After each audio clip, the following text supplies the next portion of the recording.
আসমান থেকে কিন্তু ফয়সালা ঠিকই হয়ে গেছে। কি ফয়সালা আছে? এই শেখ হাসিনা কুলাঙ্গার শেখ হাসিনা শুধু তা না, শেখ হাসিনার পরিবার পরিজন দলের চেনা বেলা মন্ত্রী এমপি চাটুকারী চেয়ারম্যান মেম্বার সহ সব লোক এক রাতি পালিয়ে দেশ শেষ হয়ে যাতে বাধ্য হয়েছে। ঠিক কিনা বলেন তো?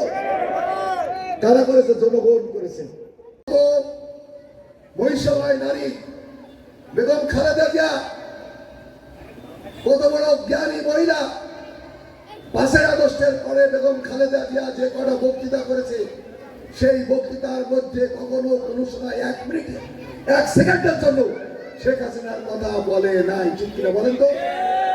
আর পার্লামেন্টে দাঁড়িয়ে বক্তৃতায় বলে দাঁড়িয়ে এই কুলাঙ্গার শেখ হাসিনা যেখানেই থাকতো সেখানেই বলতো বেগম খালেদা জিয়া তারেক রহমান পিন্ডি সরকার। ঠিক কিনা বলেন তো? বেগম খালেদা জিয়া প্রায় 10.5 বছর কারাগারে মৃত্যুর সাথে লড়াই করে কারাগারে জীবনযাপন করেছে। কারাগারের মধ্যে থাকার পরেও বেগম খালেদা জিয়া কটূক্তি করতো এই শেখ হাসিনা। ঠিক কিনা বলেন তো? পার্লামেন্টে দাঁড়িয়ে এমন কথা বলেছে যে আমাদের বাড়ির চাকরানি একজন মাতারি মহিলা, গ্রামের একজন কর্মচারী নিম্ন শ্রেণীর মহিলা যে কথাটা ঝগড়া করে বলতে পারে না,